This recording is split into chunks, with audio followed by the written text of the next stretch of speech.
صدقہ آفات و مصائب کو دور کرتا ہے، اور یہ صدقہ جو ہے جب بندہ مومن کرتا ہے تو یہ اس بندہ مومن کے لیے ڈھال بن جاتا ہے، اور رب تعالیٰ اس صدقہ کی وجہ سے اس بندے کو مصیبت سے دور فرما دیتا ہے۔ امام بہقی حضرت انس بن مالک رضی اللہ تعالی عنہ سے روایت کو نقل فرماتے ہیں کہ حضور علیہ الصلوۃ والسلام نے ارشاد فرمایا، صدقہ میں جلدی کیا کرو کیونکہ مصیبت صدقہ کو نہیں پھیلا سکتی۔ یہاں یہ یاد رکھ لیں کہ صدقہ کا معنی و مفہوم بڑا وسیع ہے۔ اگر انسان کسی سے مسکرا کر بولتا ہے تو یہ بھی صدقہ ہے، اچھا بولنا بھی صدقہ ہے، پانی پلانا بھی صدقہ ہے، اور اسی طرح اگر کوئی مصیبت میں پھنس جاتا ہے اور مصیبت زدہ ہو جاتا ہے، اس کی مصیبت کو دور کرنا بھی صدقہ ہوتا ہے۔ سو مسلمان کو چاہیے کہ جب مسلمان کسی مصیبت میں مبتلا ہوں تو ان کی مدد کرے وہ، اس لیے کہ حضور علیہ الصلوۃ والسلام ارشاد فرماتے ہیں، حضرت مولا علی المرتضیٰ کرم وجہ کریم اس روایت کو نقل کرتے ہیں، امام طبرانی نے اس روایت کو نقل کیا ہے۔ حضور ارشاد فرماتے ہیں کہ صدقہ میں جلدی کیا کرو کیونکہ مصیبت صدقہ سے نہیں گزر سکتی۔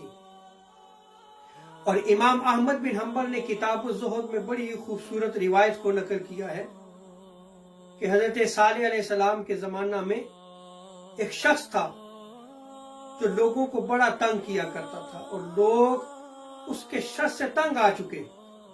تو ایک دن لوگوں نے حضرت صالح علیہ السلام سے عرض کی کہ اللہ کے نبی، آپ اس شریر شخص کے لیے جو ہے وہ بد دعا کریں۔ آپ نے لوگوں کی بات کو سنا اور فرمایا کہ تمہارا کام ہو جائے گا۔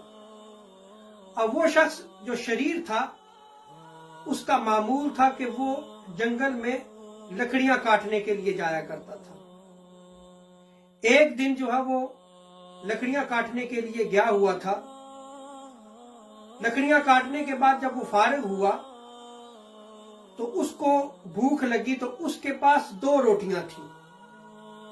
اس نے جب روٹی کھانا شروع کی تو اسی جنگل میں ایک مسکین، ایک نادار شخص جو ہے وہ آ گیا، اس نے ندا دی۔ تو وہ شخص جو شریر تھا، اس نے ایک روٹی جو ہے وہ خود کھا لی اور دوسری روٹی جو ہے وہ صدقہ کر دی۔ وہ شریر شخص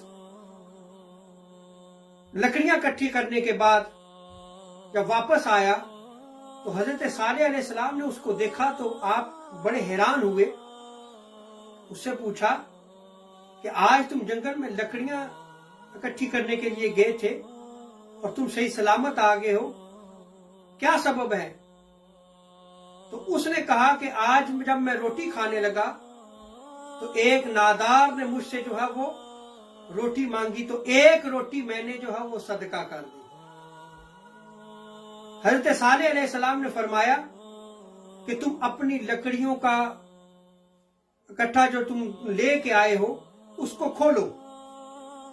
جب اسے کھولا گیا تو اس میں ایک سیاہ رنگ کا سانپ چھپا ہوا تھا اور لکڑی کو چوس رہا تھا۔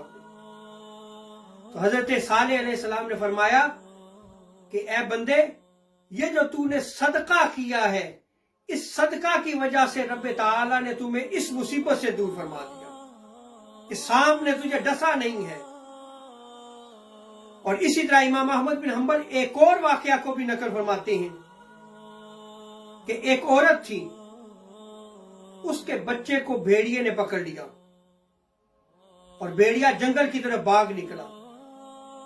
وہ عورت اپنے بچے کو بچانے کے لیے اس بھیڑیے کے پیچھے بھاگ نکلی، اور اس وقت اس کے ہاتھ میں ایک روٹی کا ٹکڑا تھا۔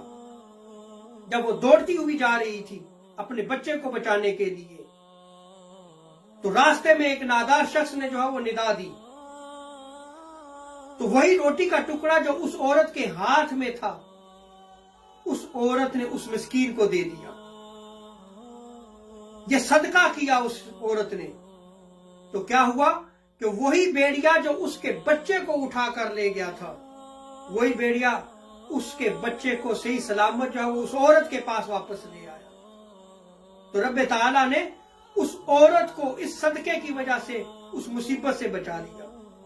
اسی لیے حضور علیہ السلام ارشاد فرماتے ہیں، حضرت بریدہ رضی اللہ تعالیٰ عنہ اس روایت کو نقل کرتے ہیں، صحیح ابن خزیمہ اور مستدرک حاکم میں اس روایت کو نقل کیا ہے.